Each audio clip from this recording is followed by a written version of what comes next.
Are you thinking of getting your home more organized? And really, who among us isn't? Well, you should talk to California Closets about that. California Closets expert design consultants work with you to create the perfect solution that's custom tailored to your life. Whether it's for a bedroom closet, pantry, home office, you name it, they can do it. Visit the experts at californiaclosets.com/Katie to book your in-home consultation today. That's californiaclosets.com/Katie. California Closets, it's like a little slice of organizational heaven. This summer, step up your grill game with the revolutionary Beyond Burger. This mouth-watering masterpiece is the only plant-based burger that is so meaty, it's sold in the meat case at your local grocery store. Packed with protein, it's better for you and the planet and will satisfy even the most ravenous of carnivores. I've tried them. They're really delicious. Ready to taste the future of protein? Visit beyondmeat.com/Katie to find a local retailer near you. That's beyondmeat.com/KATIE.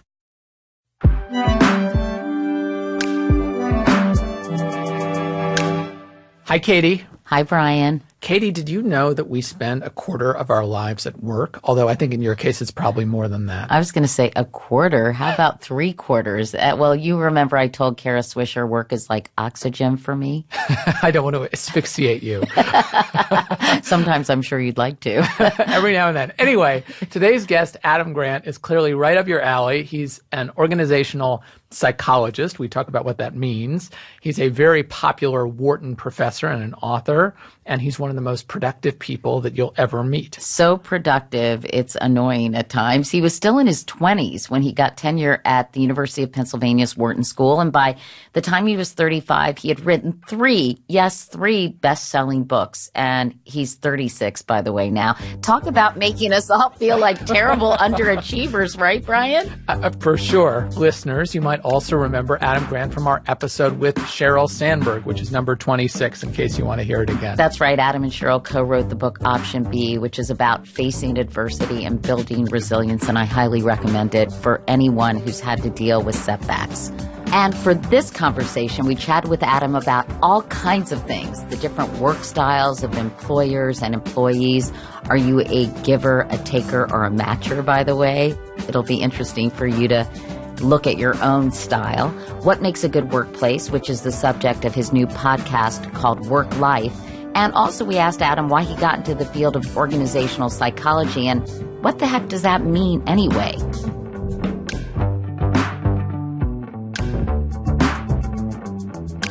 Yeah, I'm still trying to figure it out, but as far as I can tell, my job is to fix other people's jobs. So I take all the cool insights that we pick up in social science about how we can, improve motivation and make better decisions and fight groupthink. And I try to design workplaces that suck a little bit less. Well, when it comes to workplaces, at least the ones that I've experienced and certainly read about, it seems like you must be a very busy guy. Yeah, it's really convenient that there are so many bad leaders and managers out there because it means I have a lot of work to do. Convenient, but also shocking. Why are there so few good leaders? What are we doing wrong?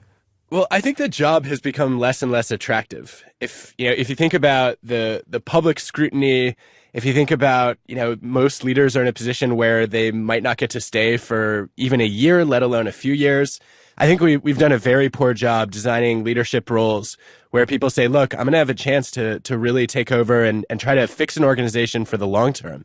And, focus on vision and mission and innovation as opposed to just being accountable to a bunch of shareholders. And based on your research, what are the characteristics that make a good leader?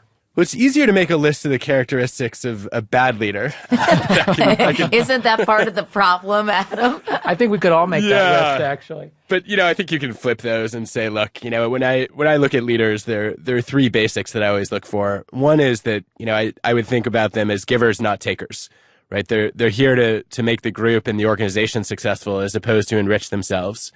Two, they think about long-term decision-making as opposed to short-term pressures.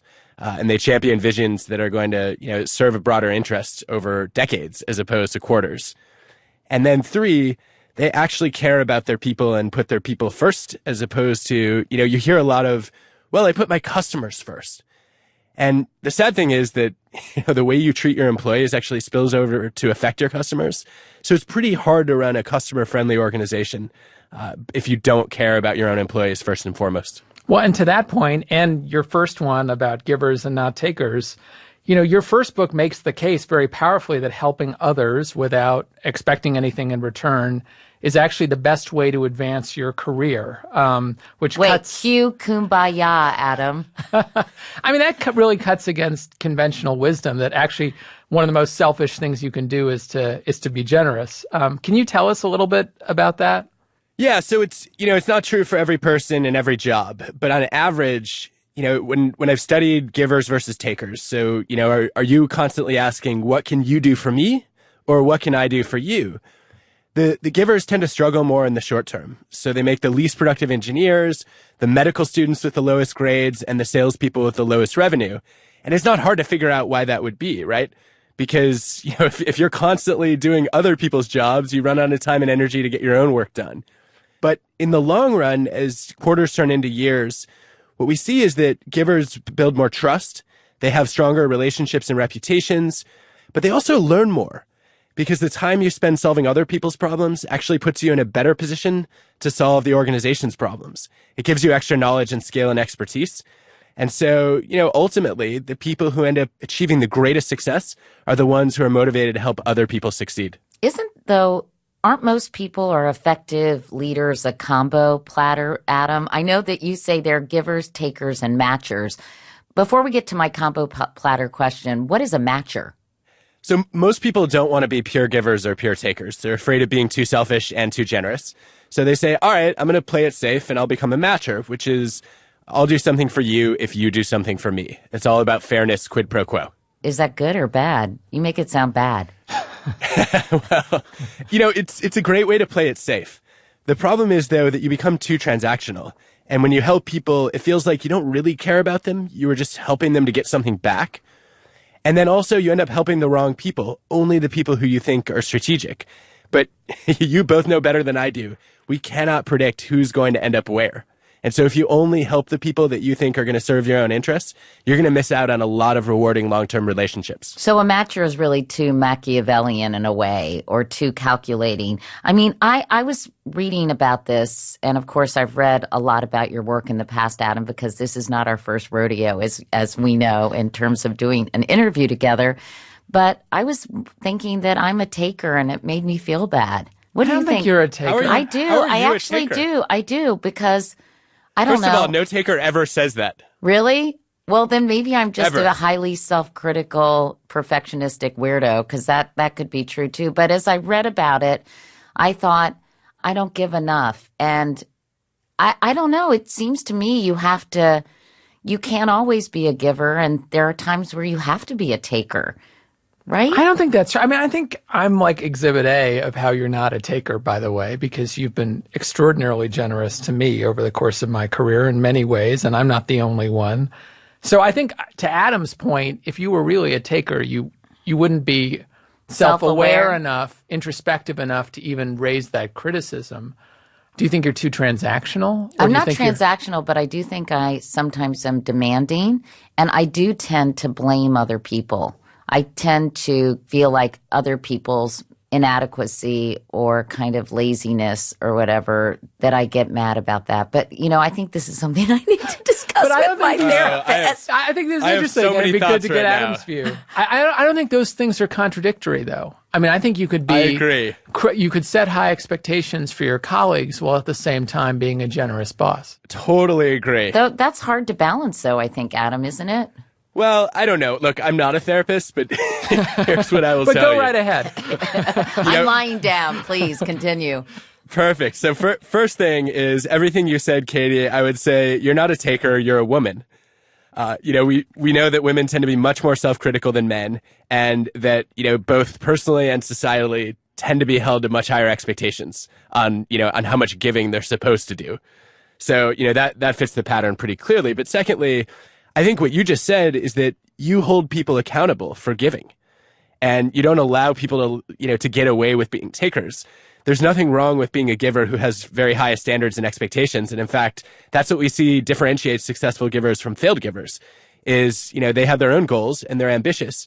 And they say, look, I want to help other people, but I'm not going to do that at my own expense. All right. Well, that'll be $500 and the check is in the mail, Adam. So let me ask you sort of for our listeners for kind of how this can be applied. You give one example in one of your books about putting two different signs up at hand washing stations in a hospital. One says, hand hygiene prevents you from catching diseases. Another reads, hand hygiene prevents patients from catching diseases. You measured the amount of soap used at each station, and doctors and nurses at the station where the sign referred to the patients used 45% more soap or hand sanitizer. Are you saying that sort of altruism is motivating?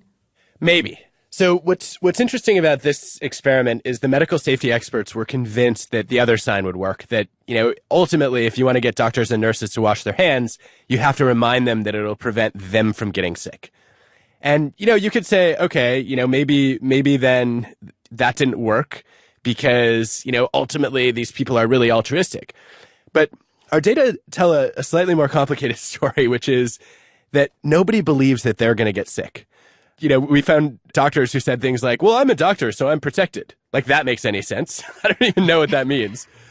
But I think what they were getting at was, either I had a superior immune system to begin with, or I've developed one over years in a hospital. And, I'm exposed all the time and I rarely get sick. And, most of us tend to be overconfident about our own immunity. We don't want to believe that we're vulnerable. Whereas with patients, we know they're vulnerable by definition. And we also know it's part of our job to keep them healthy. And so it was a lot easier for, doctors and nurses. I should say doctors because it was mostly doctors who weren't washing enough, who took that sign and said, all right, this is my responsibility. Even if I don't think that I'm in need of, extra hand hygiene, I really wouldn't want to know that I got a patient sick. So I'll step up. You did another study that I've referenced many times over the last couple of days as I've sort of read up on you in a call center. Where you worked. You were a 22-year-old graduate student, and you arranged for call center workers to meet with a scholarship student who benefited from their fundraising calls. And after meeting that student, the average call center employee raised 142% more money. And so what are the conclusions that you draw from that study and the others you've done, and how can our listeners apply them in their own lives?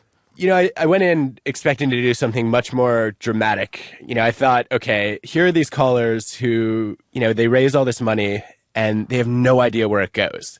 And so I wanted to have, a bunch of different scholarship students come in and tell their stories, have the sports teams. This was at the University of Michigan. I thought the football and basketball players could come in and, talk about how that revenue is so useful for helping their team succeed, and have some faculty and staff talk about salary benefits.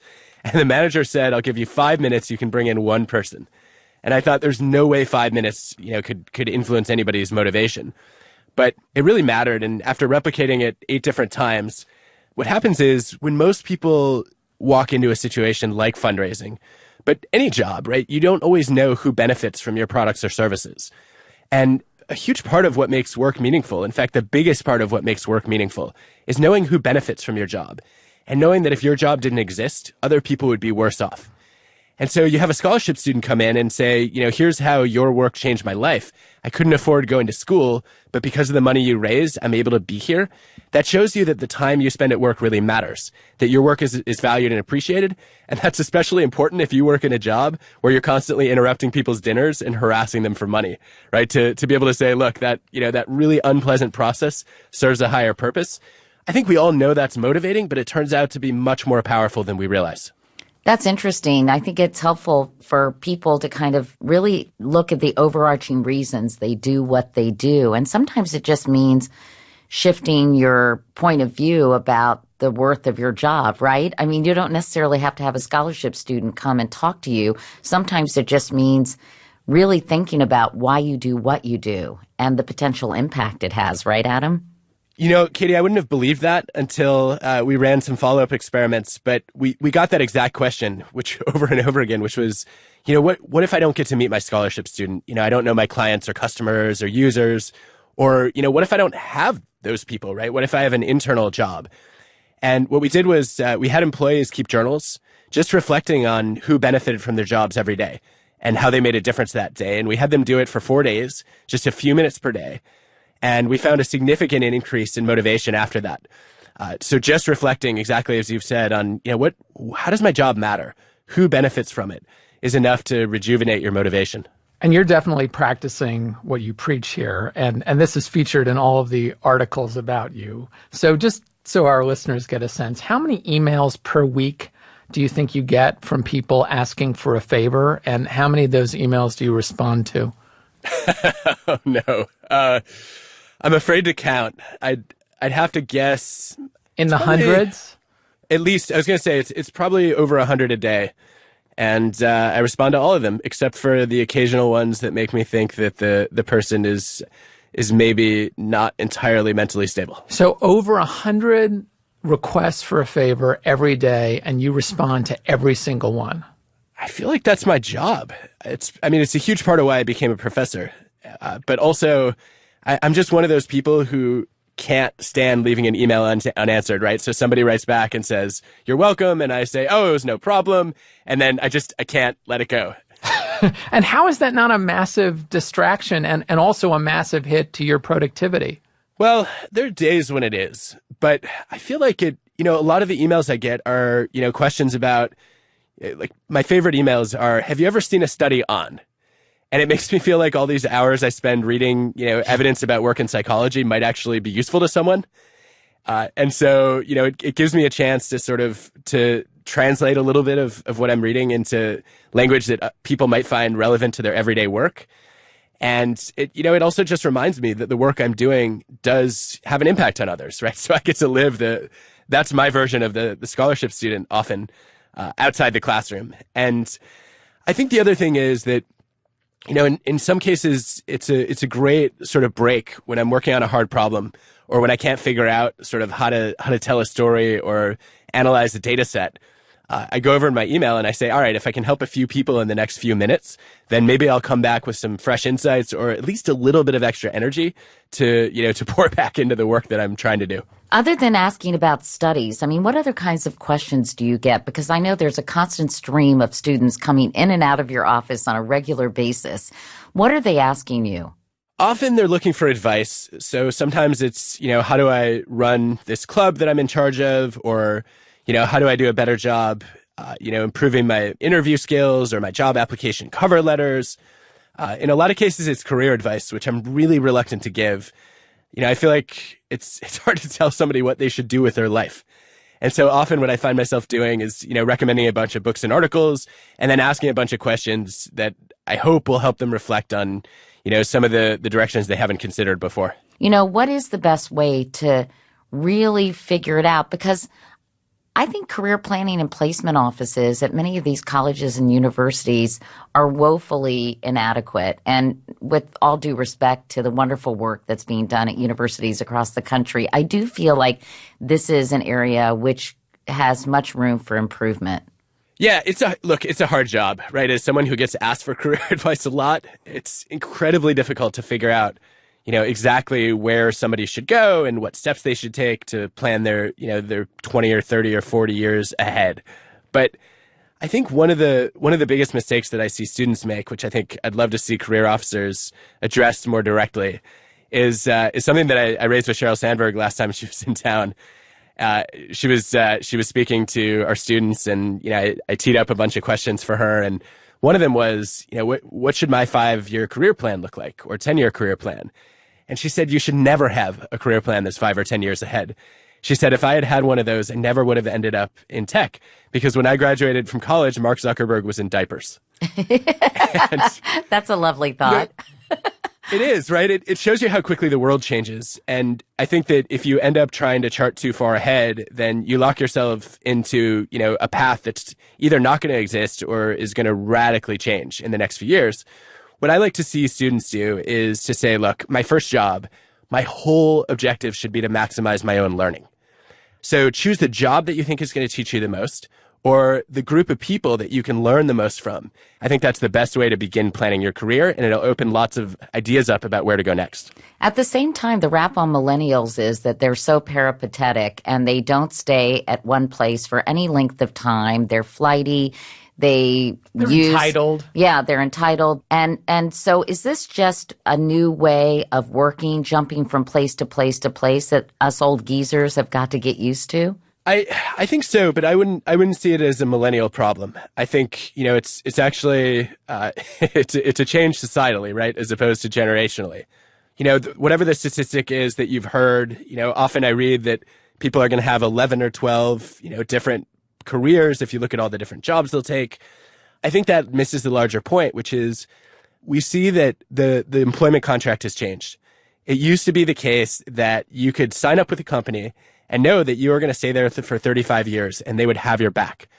And with at-will employment and, with so much more mobility, but also so much more volatility, you can't trust anymore that the workplace you start your career has any shot of even being around when you finish your career, let alone will want to keep you around. I remember giving graduation addresses as far back as the 90s, saying the era of working for one company, getting a gold watch and a pension at the end of many years is gone.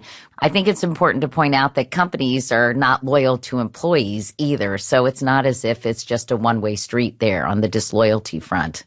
Yeah, I think that's so important. And, at some level, I see that as employer driven, right? So, that it started when people stopped trusting that their employer would be loyal to them. And that activates a very basic matching response, right? Whether you're a giver, a taker, or a matcher by default, to say, all right, if this company is not going to take care of me, I don't owe them the same commitment back. It's time to take a quick break to hear from our sponsors. We'll be back with Adam Grant right after this.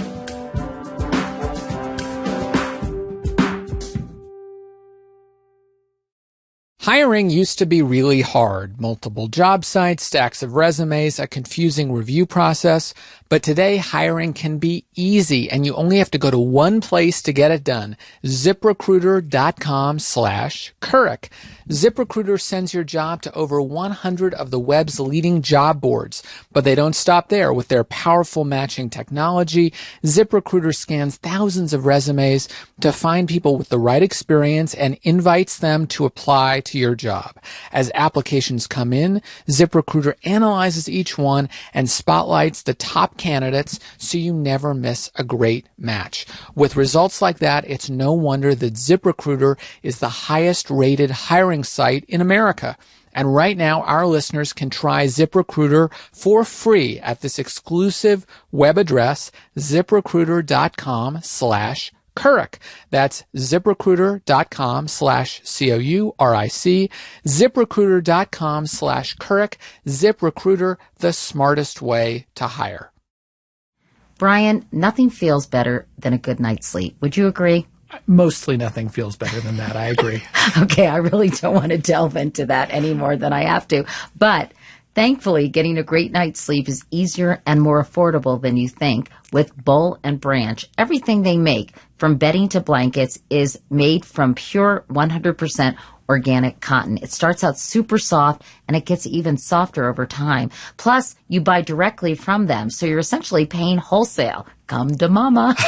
No wonder they have thousands of 5-star reviews, and Forbes, The Wall Street Journal, and Fast Company are all talking about them. Try them for 30 nights, and if you don't love them, you don't have to wash them, you don't have to do anything, you can just send them back for a refund. Shipping is even free, but I doubt that you're going to want to send them back because these are some really nice sheets. So to get you started, right now our listeners can get $50 off your first set of sheets at bollandbranch.com, promo code Katie. Ka-ching! That's a really good deal, everybody. So go to bollandbranch.com today for $50 off your first set of sheets. That's B-O-L-L, by the way, not B-O-W-L, B-O-L-L, and branch.com, promo code Katie, bollandbranch.com, promo code Katie. And now let's get on with the show and back to Adam Grant, shall we, Brian? Yes, we shall, Kitty. So, Adam, I want to go back and give people a sense of how you got into all of this and also just how weird and compulsive you are. And I say this as a weird and compulsive person myself. So you grew up... Thank you. You're welcome. You grew up in the suburbs of Detroit. The New York Times described your childhood in, I think, a very memorable way. He was an upbeat boy, Though socially awkward and burdened by numerous food allergies and strong aversions to haircuts, to blue jeans, to chocolate, he felt things deeply. Those aversions were matched by equally consuming passions. Anyway. I wish I had an aversion to chocolate. Do you think that's still a fair way to describe you? Oh, I think some of it is fair. Look, Sue Dominus is such a gifted writer. And, I had an editor who said reading about yourself is a little bit like looking in a funhouse mirror. But, I always thought of a funhouse mirror as distorting you. But when I read this, I said, all right, there's some things that I wouldn't agree with the characterization of course. There are also some things that are way too glowing. And so, I don't quite know where to come down on most of it. On that part, I hope I'm less socially awkward than I was then. I was sort of the kid with like a curly afro and always wearing sweatpants. And, I remember a whole bunch Very of my Napoleon friends. Dynamite. Yeah. I was definitely more enthusiastic than Napoleon Dynamite. But, I think it took me a while to figure out that being liked was sometimes more important than being right. And what drove you to really focus on this area of study? Because clearly you're exceptional at it, Adam. I think you've been voted the best teacher at Wharton 6 years in a row. Your students adore you. You're popular on the lecture circuit. My sister couldn't get into your class, Adam. I asked her about you because she got an MBA at Wharton, and she said, "Oh, his class is." It's almost like that Yogi Berra line that nobody goes to that restaurant anymore because it's too crowded. She said nobody goes to his lectures because they're too full. So what was it that drew you to this? Because I think that's probably illustrative of following your bliss, as they say. Yeah, I think. I was one of those college students who had no idea what I wanted to do. And that actually was one of my biggest frustrations growing up. I hated getting the question, what do you want to be when you grow up? I really didn't know. I knew that there were lots of things that I enjoyed doing, but I couldn't think of one thing that I wanted to be. And so, I went through the first half of college just, kind of fascinated by psychology and how there was so much knowledge collecting dust in journals that wasn't being shared with people that might actually make their lives better in some way. And so I wanted to do something with that, but it's not like there's a natural career track for that unless you want to be a therapist, which I knew I didn't. I wanted to sort of figure out how we could improve everyday choices.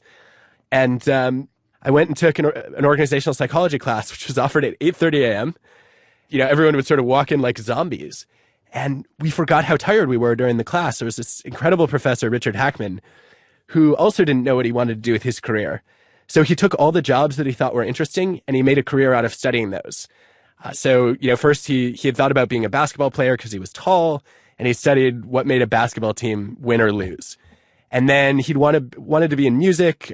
He'd thought about maybe kind of symphony work. So he went and studied orchestra effectiveness. He thought about being a pilot. So he studied airline cockpit crews. And I saw that and thought, what a cool way to live vicariously through all these interesting jobs and try to figure out how to make work better in the process. And I was hooked. Aren't those high-class problems? I was thinking about that. So many people can't afford to explore these different areas and really figure out their place in the world. What would you say to students or people in general who don't have that luxury? Well, I don't think the problems are high class, right? So maybe the problem of not knowing what you want to do is, and feeling like you have lots of options. Right, so that's a high-class solution, I should say. Yes. Yeah, I think that's right. What I would say to people in any position is that, so often we end up in a job where the job description wasn't written for us. It was written for, somebody else who had the job before us, or it was written for, some generic idea of here's what we think a person is motivated by, and here's what we think our people's strengths will be. You should do that because this is what we need you to do. And when you study how people do their jobs, very few people actually accept their job descriptions exactly as they were written. They tinker with them. They become sort of like mini architects of their own jobs. When we study this, I have colleagues who call it job crafting. It's the idea that you can redesign your own work role to bring in some of your interests and your values and your skills that might be unused. And a lot of people miss out on that opportunity because they just take their job description as a given. And, I think the first piece of advice would be to say, take a step back and figure out what are the strengths you have? What are the skills you want to master? What are the passions you have that you don't get to bring to work every day? and try to figure out how those could be relevant to your team's mission or your organization's goals. And then have a conversation with your boss about whether there's a way to use those skills or develop them. I was thinking a little bit about your 100 emails plus a day that you answer. How many hours a day do you work to get all the stuff done that you do?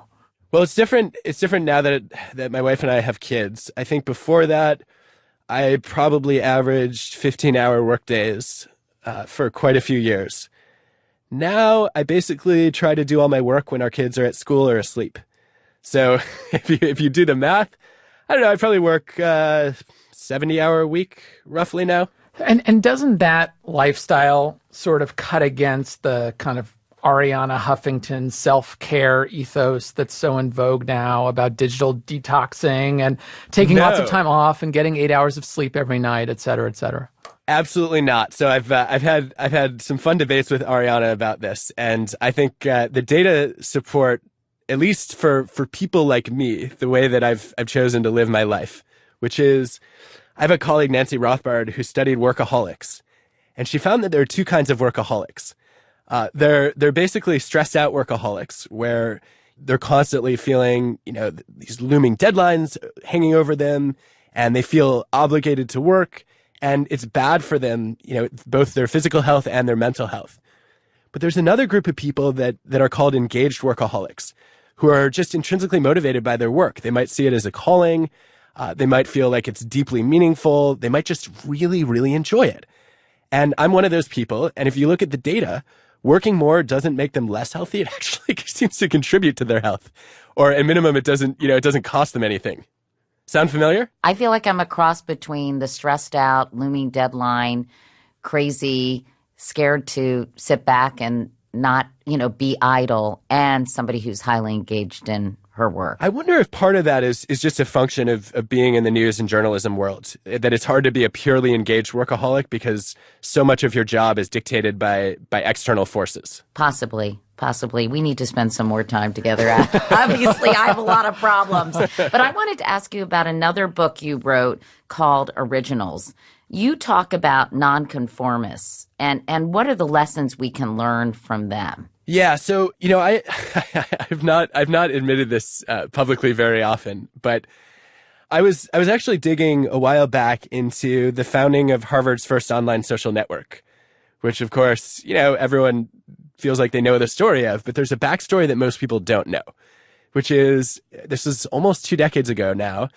There was a small group of college seniors who got into Harvard, and a couple of them were worried that they wouldn't have any friends if they went. And so they started searching. At the time, it was America Online. They searched AOL profiles to see if they could find, future members of their class and get to know them so that they would arrive at college with some friends. And they found a few people, and they started a little email list.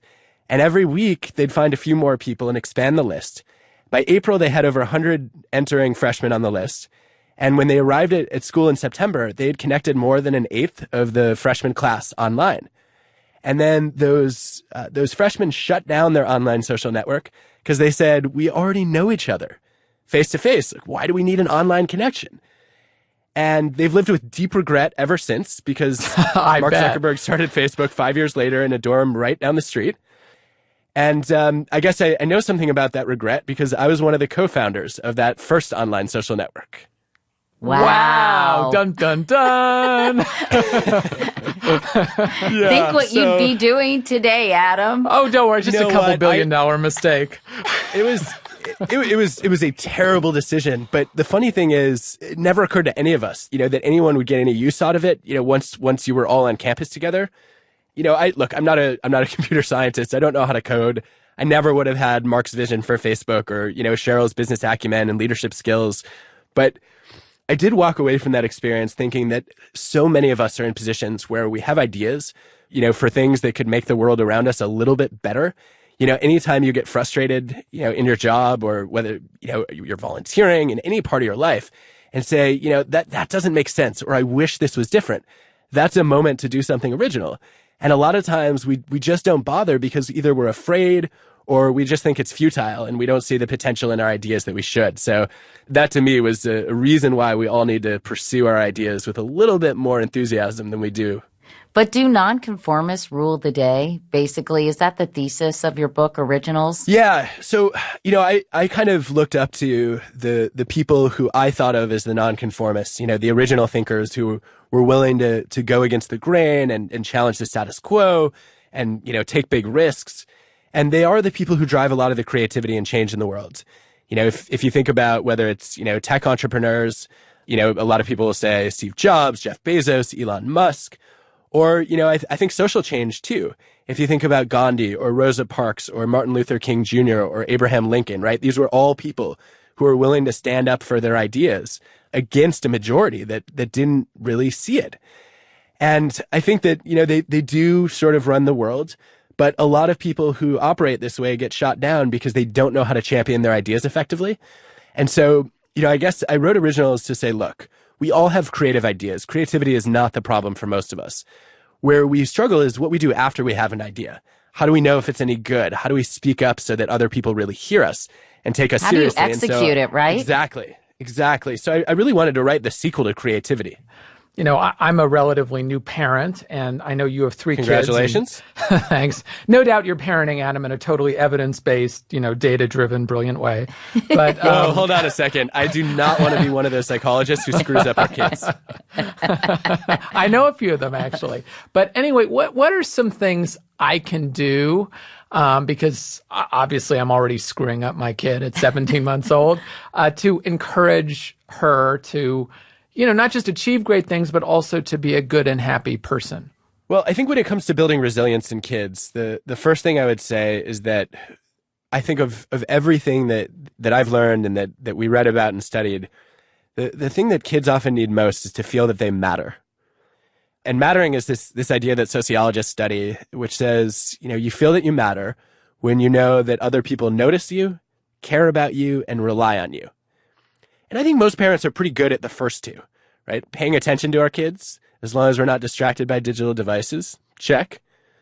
Caring about our kids. We go out of our way to show our kids that we love them and tell them regularly. Good on that front too. But then to know that you matter, you also have to feel that other people rely on you. And this is where I think we screw up. We don't count on our kids enough. And we put them in a position where we solve problems for them, especially if we're helicopter parents. And so, one of the ways that you can show your kids that they matter and help to build their resilience is to ask them for advice. I've actually found myself doing this with our daughters. When I was preparing for a speech 2 years ago, I was asked to give a TED Talk, and I was terrified.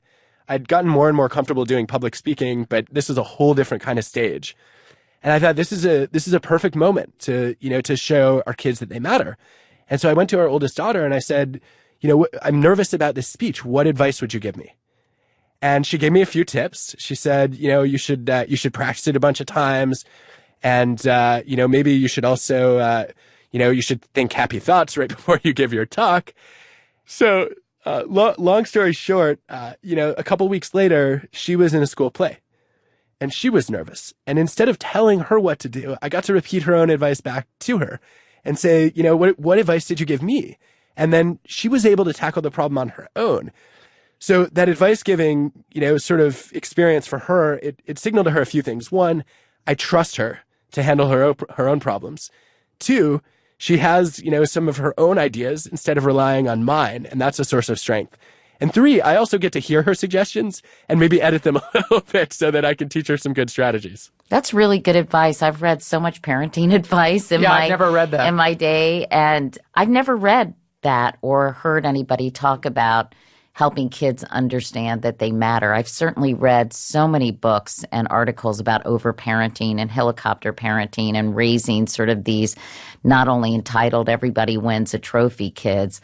But I want to ask you about your podcast called Work Life. First of all, are you enjoying it, Adam? Oh, I'm having a blast. Thank you for asking. This is so much easier than writing. But it's also just well, it's also fun just to talk to interesting people, I'm assuming. And I know you're focusing on businesses that are highly functional but often unconventional. So I'm curious, can you give us a few examples of the businesses that you've explored on your podcast? Yeah. So the idea for Work Life was I would pick organizations that go to the extreme on something that I wish everyone got a chance to experience. So I wanted to do an episode on creativity. And I got to go into the Daily Show writer's room and figure out how they go from basically a blank slate at 9 a.m. to, you know, a hilarious show by evening, which was just one of the coolest experiences I've ever had. I bet. I'm jealous. Me too, actually. I was half tempted to quit my job and try to get one there, but they were not hiring. So, and I don't think they would take me anyway. Oh, yeah. Dorky white Jewish guys are not who they hire ever. So, yeah, you probably. I was going to ask you, was it very male dominated? Because I think comedy is sort of one of those fields where women do not get their just due, in my personal opinion. What was it like there? That was what I expected, and they have done a phenomenal job on diversity. So they have a really strong male-female balance. They also have many, many racial minority groups covered, as well as people from outside the U.S. working as writers and producers and on-air talent. It's the most diverse writers' room I've ever seen, which is a huge priority for the show. It started in the Jon Stewart days. Trevor Noah has continued it and expanded it. And, you know, dating back to about 2008, 2009, they introduced a blind review system, kind of like the blind auditions that orchestras did, where they had, people play from behind a curtain, so you couldn't see if it was a man or a woman. And all of a sudden, people realized, whoa, women are really good. We've been overlooking them. Right. And we actually went to the Boston Symphony and recorded a blind audition. And it changed the complement of male-female orchestra members dramatically. I think they're now 30% of national symphonies are women. And I always said, well, you have to wear sneakers because no one can hear your high heels when you're walking across the stage, or you have to put a carpet on there. But, that's what I'm talking about when it comes to real policies that remove these biases. Yeah, I think that's so critical. And, there are often wrinkles in doing that. So, you think, okay, we do the blind submission, that's going to fix late night writers' rooms. But you actually watched in the past few years, a bunch of other writers' rooms follow the Daily Show's lead. They had blind submissions, and they still ended up with mostly white men because, the people in the room were a bunch of white men, and that was their taste. And so, you need to make sure that your evaluators are as diverse as your applicants. Interesting. Which I think is often a missing part of the process. And that's, I think, part of where the Daily Show has nailed it. That's so interesting. I love that. Before we go, there's some unconventional Adam Grant advice. So we're going to do a quick lightning round, and you can explain what the heck you mean by some of these things, because they're very counterintuitive, as they say. So, 1, don't be your authentic self. Huh? In one sentence or less. I think that too many people use authenticity as an excuse for saying things that are hurtful or inappropriate. And instead of asking what's inside and how do I bring that to the outside world, we should go outside in and be sincere and say, who's the person I claim to be? And then how do I make sure I follow up and actually live that? By the way, the most overused word in the English language right now, in my opinion, is authentic. But you're saying that that's not necessarily a positive thing. Yeah, I think, when you look at if you look at authenticity at work, the studies show that the more you value authenticity, the lower your performance evaluations and the lower your likelihood of getting promoted, because you end up sort of not concerned enough about what other people think. And I'm not saying anyone should be inauthentic. What I am saying is you need to find a balance between what's authentic and what's effective. Okay, another piece of Adam Grant advice. It's okay for kids to fight, by which you mean argue, not like beat each other up. Oh, I was so fascinated by the data on this. If you study highly creative adults, it turns out that they tend to be raised in families growing up where there were more arguments. Not fistfights, but real heated debates. And I think the reason for that is that it teaches kids not to just listen to whatever one adult or two adults says, right? If as parents, you always present a united front, then kids just learn to follow authority figures. Whereas if you watch your parents argue, you have to think for yourself. Now, a lot of parents are afraid of arguing in front of their kids. You don't want to, terrify them that you're going to get divorced or anything. But what you want to do is you want to model a healthy disagreement, because that teaches them how to do that themselves. And the data show that if you look at how well-adjusted kids are, it has nothing to do with how often their parents argue.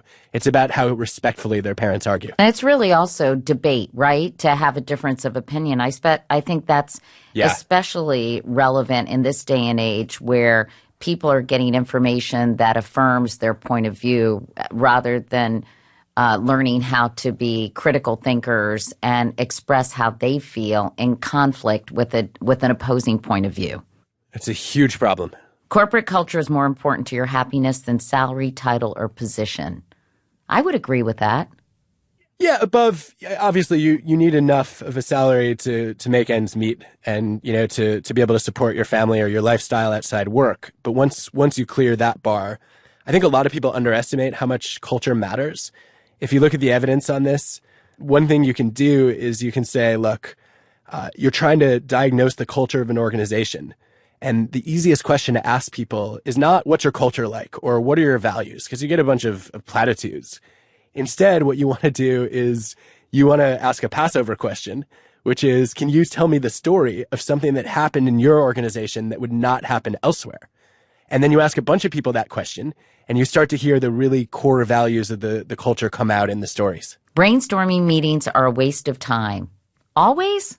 Not always, but on average, if you were going to bring 8 people together in a room to brainstorm together, you would get more ideas and better ideas if you put them in separate rooms to brainstorm alone. Interesting. And just to write down their ideas, then get together and compare notes? Yeah, because when you let people think independently, you get less groupthink. You don't have people censoring themselves, who are afraid of looking stupid. And you don't have people talking over each other. So you get more ideas and people are more likely to share their boldest ideas. And finally, one that really made me happy, procrastination can be good because I am a master procrastinator. Oh, well, I guess I'll tell you about that one later. Oh, you've used that line before. I've been waiting for an opportunity. No, I was very pleasantly surprised to discover that procrastination's a spectrum. There are people who do it chronically, but there are also people like me who are precrastinators, where, I'm constantly finishing things early. And there's a sweet spot where people who procrastinate sometimes seem to be more creative because they incubate more and they don't run ahead with their first idea. They actually have time to develop their best idea. Excellent. Well, that was a great lightning round. And for our final question, Brian Goldsmith. Well, I couldn't do a podcast and not talk about Donald Trump. So before we wrap, what have you learned about the organizational psychology and culture of the Trump White House? Oh, wow.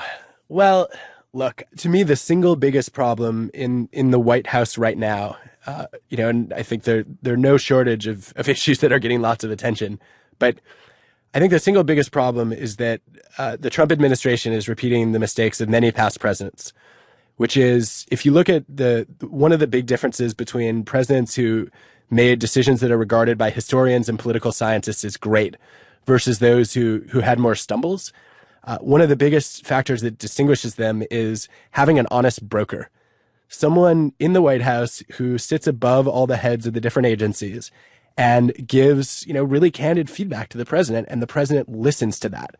That's not the only structure, of course, but I think it illustrates that, we have a pretty clear situation of yes men, where we have a president who, like many powerful people, is listening to the people who agree with him and dismissing his critics. And we know that's horrendous for decision processes. And so I would love to say that, if I could do one thing differently in the White House as it currently runs, I would say that we're going to find a bunch of people who genuinely hold different opinions. And we're gonna listen to their challenges as opposed to dismissing them, shutting them down, or firing them. Excellent. All right. Well, that's good advice. I'm sure it will not be heeded, but it's interesting to hear your perspective. Adam Grant. Adam, so great to talk to you. We want to mention again, your new podcast is called Work Life. Everyone should give it a listen because Adam at 36 is wise beyond his years. Annoyingly so, I must say, at certain points. But love talking to you, Adam. Thank you for calling me annoying, Katie. No. I'm teasing. This is a treat as always. Thank you so much for having me. Well, that's the end of our show. Brian, I always feel so much smarter and calmer after talking to Adam Grant, even though he makes me feel like I just do nothing every day. Yeah, it's a great combination of feeling like a terrible person, but also like maybe my life's going to get a little better. Thanks to our Pod Squad behind the scenes. That's our producer, Gianna Palmer, our audio engineer, Jared O'Connell, and our assistant producer, Nora Ritchie.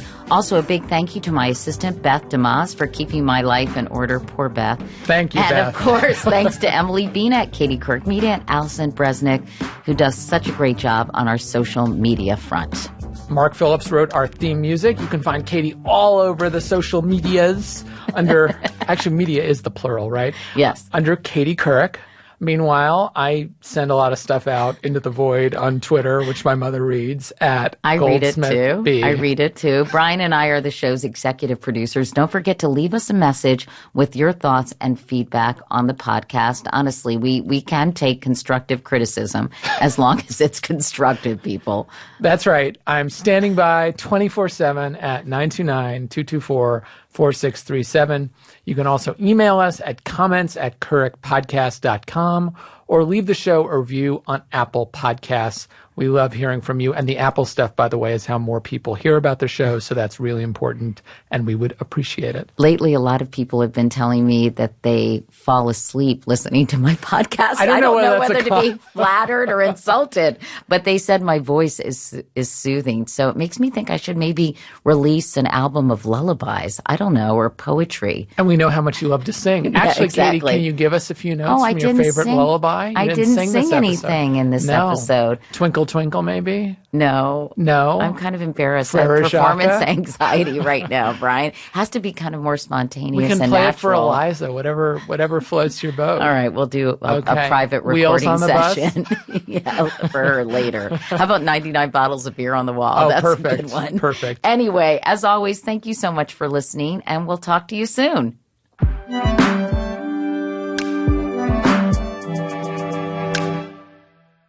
Support for today's show comes from Google Play. Did you know that you can now download and listen to audiobooks on Google Play? That's right. With hands-free listening using Google Assistant or Chromecast, you can enjoy thousands of titles a la carte, as they say. No subscription necessary. There's even multi-device integration across the Google ecosystem. And for a limited time, you get $10 off your first one by visiting g.co/play/Katie. That's g.co/play/Katie. Find your story with audiobooks on Google Play. This summer, step up your grill game with the revolutionary Beyond Burger. This mouth-watering masterpiece is the only plant-based burger that is so meaty, it's sold in the meat case at your local grocery store. Packed with protein, it's better for you and the planet and will satisfy even the most ravenous of carnivores like Katie Couric. Ready to taste the future of protein? Visit beyondmeat.com/Katie to find a local retailer near you. That's beyondmeat.com/Katie. Stitcher. And Brian, it was good to meet you. Good to meet you too. And now that I know that you answer every email, check your inbox. Bring it on. It'll be a test. We'll see if I pass. Hello, I'm Josie Long, a comedian and a writer and all of that stuff, and I'm a whole lot of fun. And I'm Johnny Donahoe. I'm also a comedian, also a writer and an actor, and I'm quite fun. You're loads of fun. Thanks, mate. You're tons of fun. This is our podcast, and it's called Josie and Johnny Are Having a Baby. With You. And if you can't tell from the title, we are about to have a child. We really are. And we're clueless. We really are. We have a whole host of questions that we're trying to ask, like... How are we going to pay for this thing? Is it a problem if you lose it? How are we going to work around this thing? We're asking lots of famous people who happen to already be parents to help us answer these questions and more. Josie and Johnny Are Having a Baby With You is out now, and you can hear it on Stitcher, on Apple Podcasts, or wherever you get your podcasts. Well, your only job in the beginning is to feed and change and hold. Feed and change and hold. But you need to sleep as well. Johnny, that's adorable. Okay.